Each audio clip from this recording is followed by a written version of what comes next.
Welcome back नाजरीन। हम गुफ्तगू कर रहे थे सरदार मोहम्मद लतीफ़ खान खोसा साहब से। हमने ख़ासतौर पर लिटिगेशन के हवाले से बात की, उनके एडवोकेसी के जो जर्नी है उनके हवाले से बात की। अब मैं बढ़ूँगा सरदार साहब, आपका जो सियासी सफ़र है, आप वकालत के साथ साथ फिर सियासत में आ गए।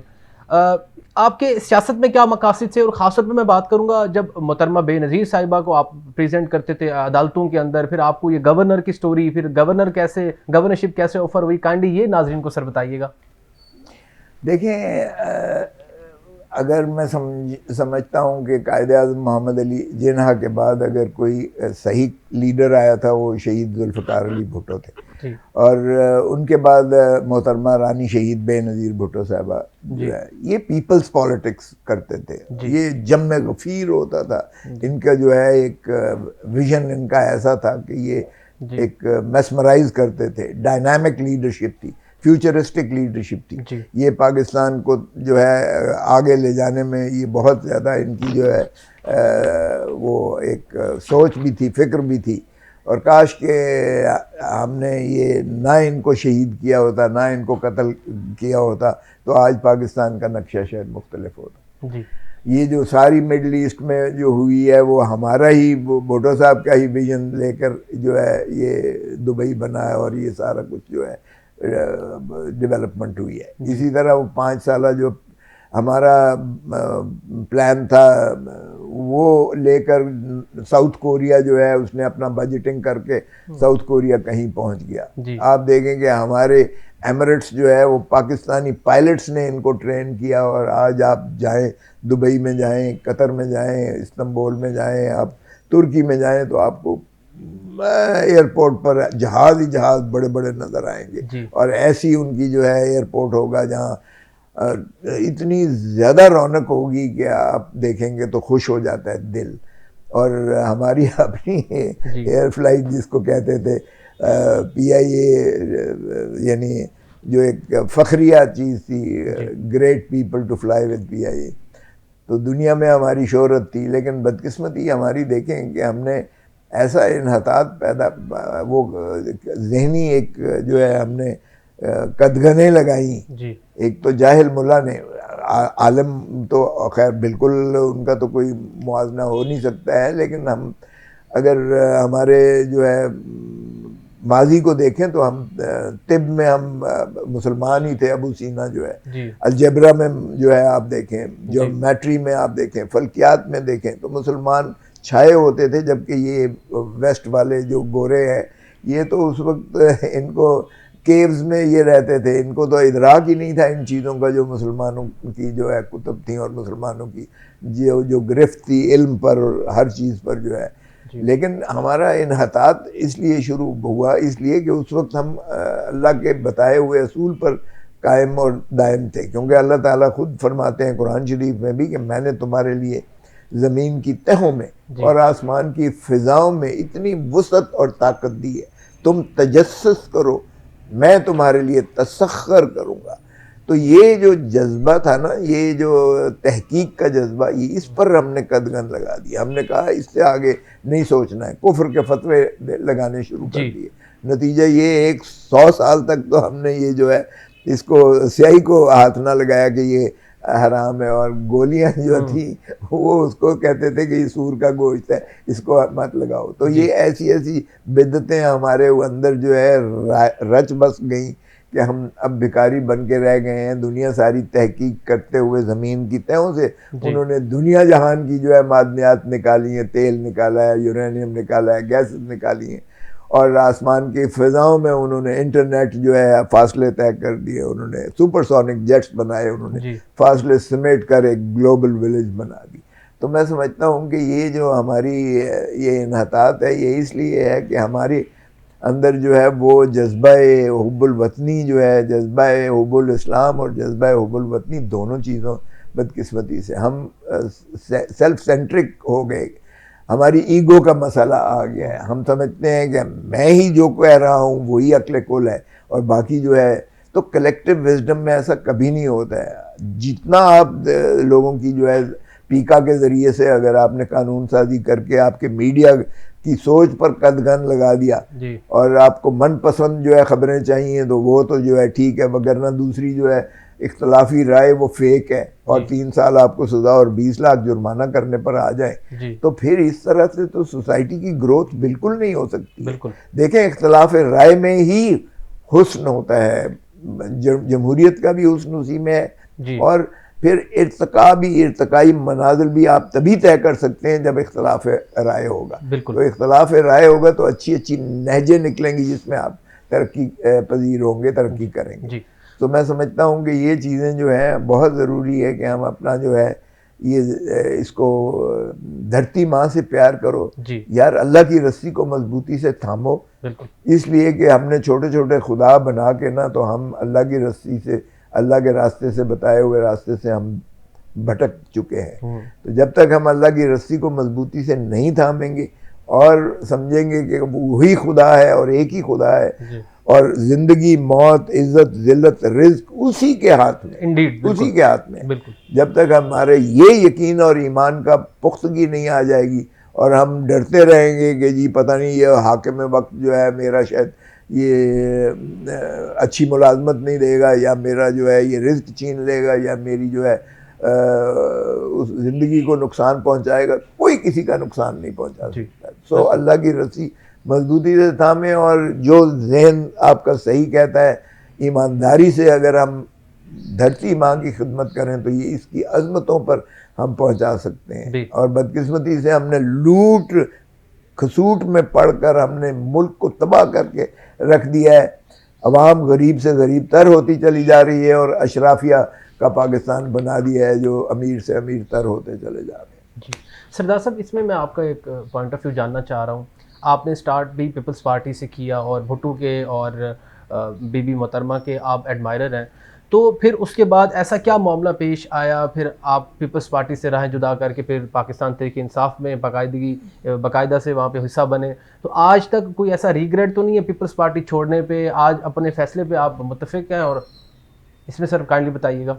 नहीं, देखें, मैं तो पहले दिन से ही एक आइडियलिज्म और एक नज़रियाती और एक असूल परस्ती पर यकीन रखता हूँ। जी देखें, मेरा काले कोट पहनने का भी मकसद यही था कि जो है आइन और कानून के मुताबिक जो है मुआशरा जो चलना चाहिए, मुल्क चलना चाहिए। देखें, इमरानी मुआहदा है ये आइन जो है पाकिस्तान, और इसमें आपके सारे जो है इस्लामी शिआर इसमें शामिल है। आर्टिकल 2A को जो ऑब्जेक्टिव रेजोल्यूशंस था उसको हमने जो है बाकायदा आइन का बाज़ाब्ता हिस्सा बनाकर 2A की शक्ल में मुंज़बित किया है, और उसमें बड़ा वाज़े तौर पर है चीज़ें हैं। फेडरलिज्म है, पार्लियामेंट्री जमहूरियत है, बुनियादी हकूक है, इतना खूबसूरत आइन है हमारा, यकीन कीजिएगा।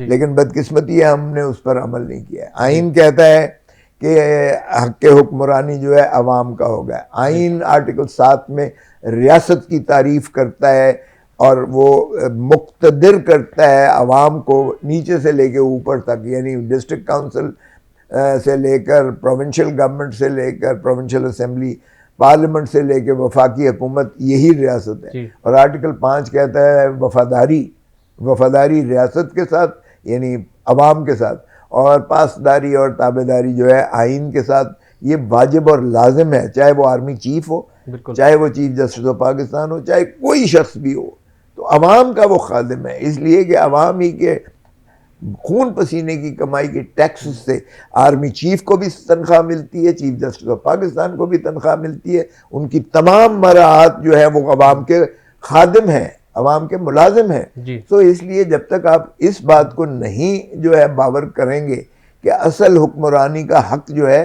वो अवाम पाकिस्तान को है, आज तक हमने अनफॉर्चुनेटली नहीं दिया। पीपल्स पार्टी में भी यही था कि भुट्टो साहब भी जो है अवाम की ताकत पर आए थे। बेनज़ीर भुट्टो रानी शहीद अवाम की ताकत पर आई थी। जब आई थी एयरपोर्ट से लेकर तो दाता दरबार तक नफूस इंसान ही इंसान थे, सारी सर थे, जो उनकी जो है उनको खुशामदीद कहने पर जब 86 में आई थी। तो ये पीपल्स पार्टी ने बदकिस्मती से रानी शहीद बेनज़ीर भुट्टो के शहीद होने के बाद अब जो पीपल्स पार्टी है ये पीपल्स पॉलिटिक्स नहीं कर रही है, ये पावर पॉलिटिक्स में पड़ गई है। पावर पॉलिटिक्स में दो किस्म के होते हैं, एक होता है इलेक्टेबल्स का, यानी जो बड़े बड़े जागीरदार हैं, बड़े बड़े जिम्मेदार हैं, बड़े बड़े जो है ये लोग हैं, बिजनेसमैन हैं, उनको आप ले लेते हो कि जी ये ताकतवर है, ये इनका वोट बैंक है जी। भुट्टो ने 1970 में इसको खत्म कर दिया था, इस तस्वर को, नजरियाती सियासत उसने की थी, पीपल्स पॉलिटिक्स। उस वक्त उसने खंबे को भी टिकट दी थी तो वो बन गया था, उसने इलेक्टेबल्स खत्म कर दिया जी। अब इमरान खान ने आके इलेक्टेबल्स को खत्म कर दिया, बिल्कुल जीरो कर दिया। अब भी नजरियाती है, अब जो है पाकिस्तान तहरीक इंसाफ का वोट पड़ता है जी। मैं जब यहाँ से इलेक्ट बना तो उस वक्त इन्होंने जो है अपना बल्ला का सिंबल भी छीन लिया था जी।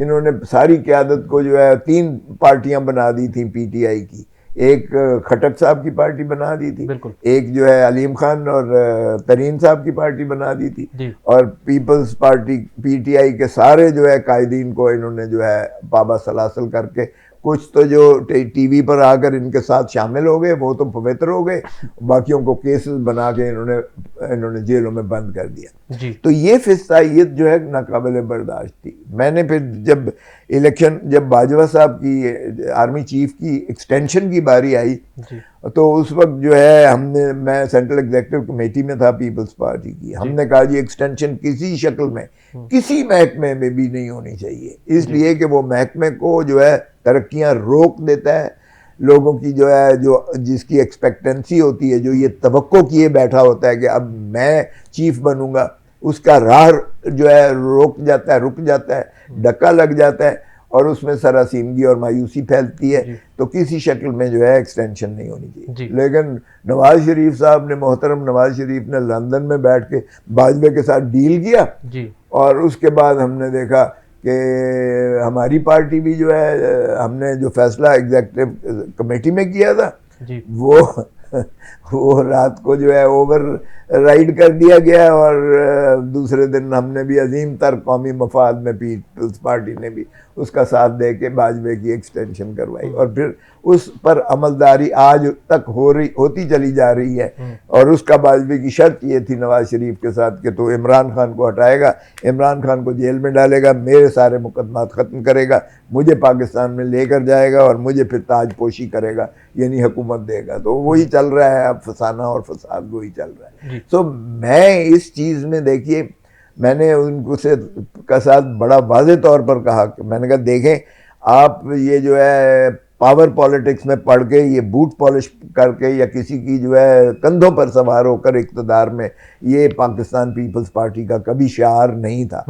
आपने आवाम को कीड़ा मकोड़ा बना दिया है और आप जो है अब एस्टैब्लिशमेंट के जो है एक गुमाश्ते बन के आप इक़्तिदार में आना चाहते हैं, ये तो प्रैक्टिकली नहीं है। आइन की इज़्ज़त करें, आइन का एहतराम करें, आइन पर अमलदारी करें। जो पार्टी भी जीतती है उसको हक़ है हुक्मरानी का, उसको खुदारा हक़ के हुक्मरानी दें। आइन की और कानून की मंतहा यही है। जब तक ये मुझे जनाब ये वो हो गए, इमरान खान मेरे पास आया कि जी एक रज़ाक शर जो है वो कत्ल होता है कोयटा में, और कहते हैं कि मैंने कत्ल करवाया, मेरे फरिश्तों को नहीं पता, तो आप मेरा केस लें प्लीज़। तो मैंने इमरान खान का वो केस ले लिया कत्ल। मुझे पार्टी ने नोटिस दे दिया कि तूने इमरान खान का मुकदमा क्यों लिया है। मैंने कहा ये मेरा पेशा है, मैं कोई पार्टी का मुलाजिम नहीं हूँ, ये कोई पाकिस्तान तहरीक इंसाफ के खिलाफ मुकदमा नहीं है। उस पर एक कोयटा में झूठा केस दर्ज किया गया है, तो मैंने इसलिए वो केस भी ले लिया और फिर मैंने ये दबाव नहीं लिया, मुझे पार्टी से निकाल दिया जी। मैंने कभी पार्टी नहीं छोड़ी है, पीपल्स पार्टी। मेरा ज़हन कभी ये तसव्वुर नहीं कर सकता था कि मैं इतनी लंबी रफ़ाकत को मैं छोड़ूंगा। लेकिन जब पाकिस्तान पीपल्स पार्टी ने अपनी बुनियाद ही छोड़ दी, असूल ही छोड़ दी है, अपना पावर पॉलिटिक्स में पड़ गई पीपल्स पॉलिटिक्स की बजाय, तो फिर मुझे पार्टी से इन्होंने इस बिना पर जो है सस्पेंड कर दिया कि मैंने इमरान खान का केस क्यों लिया है। तो मैंने कहा थैंक यू वेरी मच। सियासत भी इज्जत की खातिर करते हैं, सियासत भी धरती माँ से लगाओ और प्यार की खातिर करते हैं। किसी की सियासत में भी किसी की गुलामी नहीं करते, कभी नहीं किया मैंने। सो मैंने पाकिस्तान तहरीक इंसाफ उस वक्त शामिल हुआ जब तहरीक इंसाफ का कोई नाम लेता था उसे भी अंदर कर देते थे, कोई झंडा उठाता था उसे भी अंदर कर देते थे।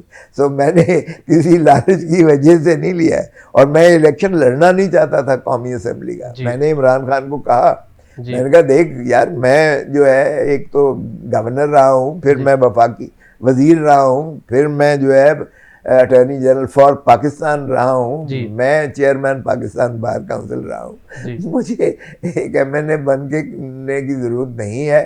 तो मैं वैसे ही जो है चाहता हूँ कि पार्टी और जो है पाकिस्तान की खिदमत करूँ। लेकिन इमरान खान ने कहा नहीं, ये NA-122, ये जो डिफेंस वाली और कैंट वाला और ये वॉल्टन है और ये अपर माल है, ये कहता है मेरा हल्का था, मुझे इन्होंने इलेक्शन लड़ने नहीं देना, लिहाजा आपको लड़ना पड़ेगा इलेक्शन। और फिर दूसरी बात ये है कि ख्वाजा साद रफीक वो जो वहाँ से लड़ता है मुस्लिम लीग नून का, वो जद्दी पुश्ती लड़ रहा है, और उसके खिलाफ कोई इतना हमारा उम्मीदवार भी जो अभी कोई हौसला नहीं कर रहा। तो आपको ये लड़ना पड़ेगा इलेक्शन, इसलिए कि मेरे उम्मीदवारों के हौसले बढ़ जाएंगे, मेरे जो कारकुन हैं वो भी तुम्हारे आने से जो है उनका भी हौसला बढ़ जाएगा, खौफ उनका झट जाएगा। और इसलिए तो फिर मैंने देखा कि मैंने 4 मेरे नीचे MPs थे जिनके सिंबल इन्होंने छीन लिए, किसी को बैंगन दिया, किसी को जो है फाख्ता दी, किसी को कबूतर दिया, किसी का पता नहीं क्या क्या किया। और आप अंदाजा करें कि अल्लाह का फजल है, मेरा ही एक घर था और वो सारे अंडरग्राउंड थे मेरे MPs, लेकिन सारे चारों MPs जीते, मैं भी जीता अल्लाह के फजल से। और अल्लाह ताला ने देखा, आपने 8 फरवरी 2024 को मैसिव किस्म का मैंडेट इमरान खान को दिया। 180 सीटें जीतने वाला आज जेल में, 17 सीटें जीतने वाली मुस्लिम लीग नून जो है उसका वो वजीर आजम बना बैठा है। यार इतना जुल्म भी कभी सोचा था, कभी सुना था, कभी देखा भी था? और फिर जिस तरह से 26वीं तरमीम करके अदालत को गुलामी में बना दिया गया है, वो भी शर्मनाक है। यकीन करें कि अख्तर मैंगल अपने सेनेटर्स को ढूंढ रहा था और उसको निकाल दिया सेनेट की लॉबी से निकालकर व्हील चेयर्स पर लेकर आए। हमारे MNAs को उठाया गया, उनके घरों की चादर और चारदीवारी को पामाल किया गया, माँ बहन बेटी बीवी को अगवा किया गया, उनकी वीडियोस बनाकर जो है उनको ब्लैकमेल किया गया। ऐसी फिसाइयत की गई, 2/3 इनके पास थी नहीं, और इस तरीके से बेहयाई और शर्मनाक तरीके से 2/3 पूरे करके, और इस तरह से क्या समझते हैं ये हुकूमत चलेगी। तो मैं अपने असूलों पर ही आज भी कायम हूँ। मैं धरती माँ के लिए मैं समझता हूँ बहुत लूट लिया है इन लोगों ने, बहुत लूटा है। अब तो ये जो है हड्डियों का ढांचा रह गया और उसे भी ये जो है गिद्धों की तरह नोच रहे हैं। खुदा का खौफ करें, धरती माँ से प्यार करना सीखें। मुल्क अल्लाह ताला की एक ऐसी जो है एक खूबसूरत हमारे इनायत है जिसको हम दुनिया के उफक पर लेके जा सकते हैं, बशर्ते कि हम अपनी लालच, अपने इना से बाहर निकलकर हम धरती माँ। सरदार साहब, इसमें एक देखें, एक नैरेटिव ये भी बिल्ड किया जाता है खासतौर पे पाकिस्तान तहरीक इंसाफ की जानिब से, जैसे आपने भी कहा कि पावर पॉलिटिक्स है और सहारा लिया जाता है वोट का। तो इसमें मुझे सर एक चीज़ बताएं कि जो ये 24 का इलेक्शन हुआ, ये फरवरी वाला, इसमें अब ये जो है सर, सॉरी 23 का सर, अब उसमें जो है 18 के इलेक्शन में अगर देखा जाए पाकिस्तान तहरीक इंसाफ बड़ी बरतरी से जीती, तो आप क्या समझते हैं कि इमरान खान भी किसी का सहारा लेके आए हैं, फिर वो नाराजगियां, फिर क्या ये क्या पॉइंट ऑफ व्यू, इस मामले में आप क्या कहते हैं सर? वो भी गलत था जी। वो भी RTS को बंद किया गया 2018 में, बिल्कुल गलत था जी।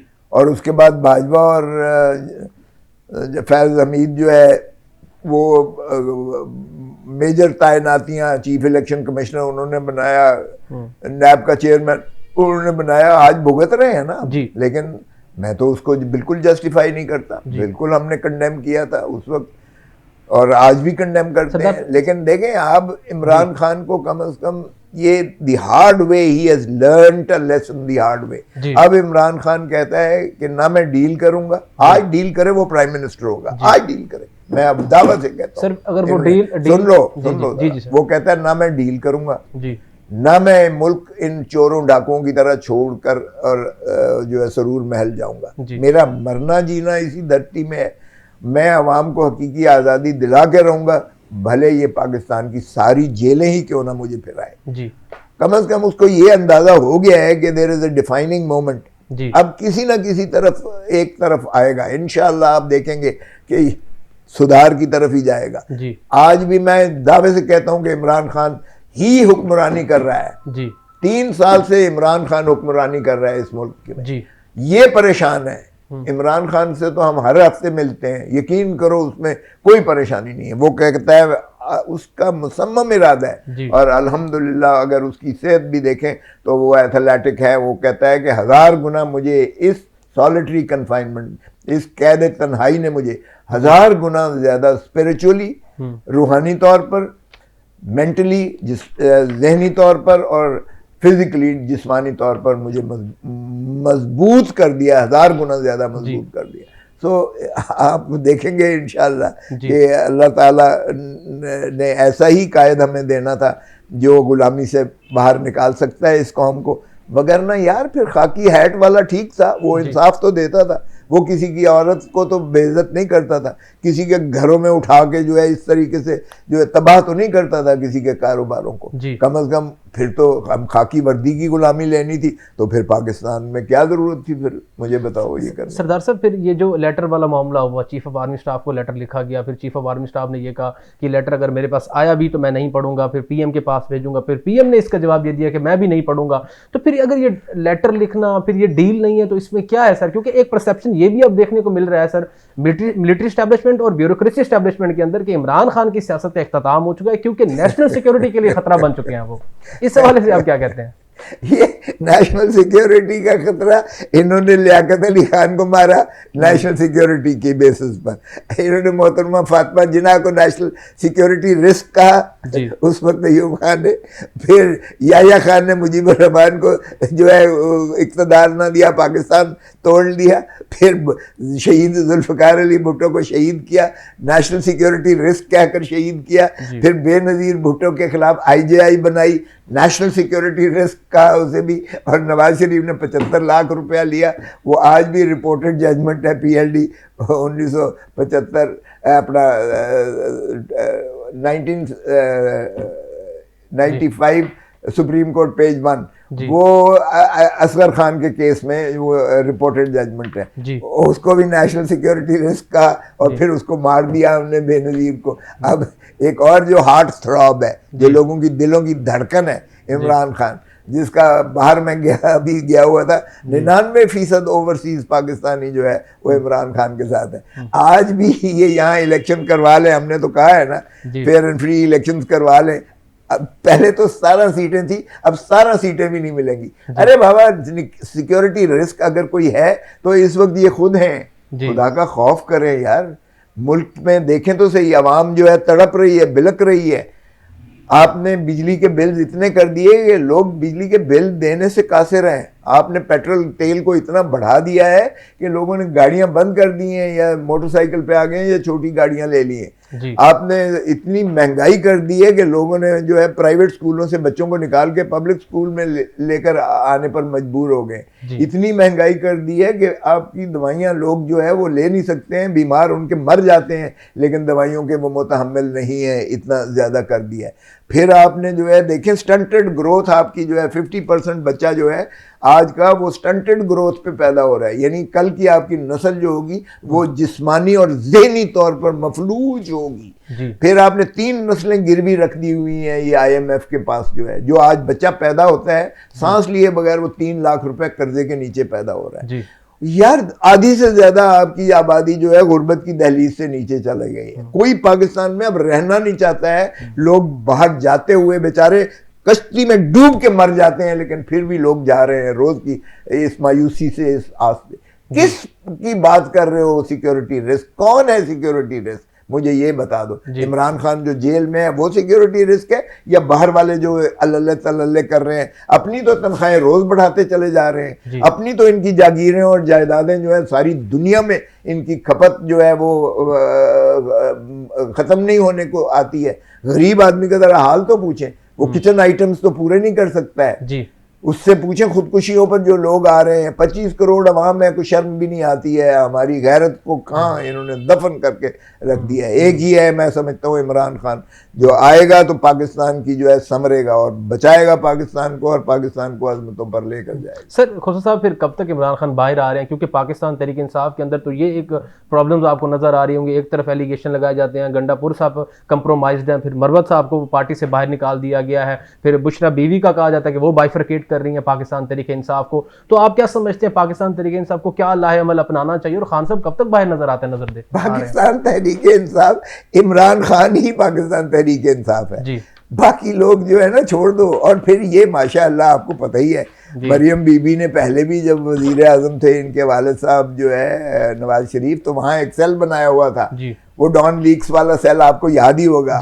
उसमें जो है डिसइंफॉर्मेशन फैलाना इनकी इनका इम्तियाज है। ये ऐसी डिसइंफॉर्मेशन फैलाएंगे। फिर माशाअल्लाह इन्होंने जो यहाँ इंफॉर्मेशन मिनिस्टर रखी हुई है वो क्या कमाल की चीज़ है, और जो मरकज में है अतातार क्या कमाल की चीज़ है। लोग टेलीविजन बंद कर देते हैं जब ये लोग टीवी पर आते हैं, तो इतने ही माशाअल्लाह हर दिल अजीज है। मैं दावा करता हूँ आज भी कोई ये वजीर आज़म या कोई बगैर प्रोटोकॉल के या वर्दी वाला बगैर वर्दी के उतारे हुए ये पुलिस को या रेंजर्स को या आर्मी को या जो है अपना गुल्लू भट्टों को लेके गार्डों के बगैर ये अपने हल्के में जाके दिखा दे, अपनी कदमों पर जाएंगे, वापस अपने कदमों पर नहीं चल के आएंगे। लोगों का गैज़ो गज़ब गमो गुस्सा यार क्यों नहीं फील करते? इनको नब्ज लोगों की नजर नहीं आती है कि लोग कितनी नफरत कर रहे हैं इनके साथ? और क्या ऐसे में मुल्क चल सकता है? मुझे बताएं, क्या नफरतों का मुतहम्मिल हैं हम लोग? आप बात करते हैं कि जी ये जो है इमरान, तो मैं कह रहा हूं कि इमरान इज द वजारत उज़्मा तो इमरान के पास है। इमरान एक बयान देता है, ये आपने कहा जी पढ़ा नहीं है, अरे भाई आपने पढ़ा, मैंने पढ़ा, सारे पाकिस्तान ने पढ़ा, उसका तो मकसद हल हो गया। उसने तो लोगों की तर्जमानी करना थी, कर दी। एनआरओ यकीन करो कि उसने जब ये दिया था, जब पार्लेज हो रही थी, हमारे मुज़ाकरात हो रहे थे, उस वक्त उसने सख्ती से कहा मेरी रिहाई का आपने बात नहीं लिखनी है इसमें, क्योंकि मैं कोई एनआरओ नहीं लूंगा, ना कोई रियायत मांग रहा हूँ, ना भीख मांग रहा हूँ। मैं अल्लाह से और जो है अदालतों अपनी या इंसाफ और कानून के हिसाब से लूंगा, अपनी मुखलसी लूंगा। मुझे किसी मुखलसी इनकी मोहताजी या इनकी जो है गुलामी की जरूरत नहीं है। अरे बाबा भुट्टो ने कभी किया था? भुट्टो को आपको पता है, भुट्टो को डिप्टी कमिश्नर को भेजा जियाउल हक ने पिंडी के, जब आखिरी उसको कहता है कि जी ये आप जरा मेहरबानी करके ये लिख दें माफीनामा। उसने कहा किसके नाम कह रहे हो? कहता है, भुट्टो ने कहा आप मुझे जानते हैं? उसने कहा हाँ जी। कौन हूँ मैं? उसने कहा जी जुल्फ़िकार अली भुट्टो। मेरे बाप को जानते हैं? उसने कहा हाँ जी फलां है। मेरे दादा को जानते हैं? उसने कहा हाँ जी। अच्छा जियाउल हक आपको किसने भेजा? जियाउल हक ने। जियाउल हक के बाप को जानते हो? उसका नाम जानते हो? कहता नहीं। दादा का नाम? कहता नहीं। कहता देयर यू आर। तो तुमने जो है अपना खुद ही जवाब दे दिया। अब तुम्हारा ख्याल है कि मैं उसके आगे जो है भीख मांगूंगा जिसका बाप दादे का भी नहीं पता है, और मेरी तो आपको जद नस्ल का पता है सारा। तो ये ऐसे लोग जो है माफिया नहीं मांगा करते हैं। ना भुट्टो ने माफी मांगी थी, फांसी चढ़ गया था। आज 45 साल के बाद सुप्रीम कोर्ट ने कहा कि वो नाजायज उसको फांसी दी गई। बिल्कुल। और आज जो है जियाउल हक, आज ये जो इमरान खान कह रहा है, ये भी माफी कभी नहीं मांगेगा। खुदारा सुप्रीम कोर्ट से मैं विनती करता हूँ 45 साल मत लेना, क्योंकि बहुत नुकसान हुआ। भुट्टो को फांसी दे के इस मुल्क के साथ ज्यादती हुई है, जुल्म हुआ है। अब अगर इमरान को कुछ हुआ तो इस मुल्क के साथ जुल्म होगा, 25 करोड़ आवाम के साथ जुल्म होगा, अपने आप के साथ भी जुल्म होगा। थैंक यू सरदार साहब, प्रोग्राम का वक्त खत्म होता है। बहुत शुक्रिया आपका, आपने हमें अपने कीमती टाइम में से वक्त दिया आज। नाजरीन इंशाल्लाह एक नए गेस्ट के साथ, एक नए टॉपिक के साथ आपसे फिर मुलाकात होगी। अपने मेज़बान उमर शरीफ लिगारी को इजाज़त दीजिए। अल्लाह निगहबान, पाकिस्तान जिंदाबाद।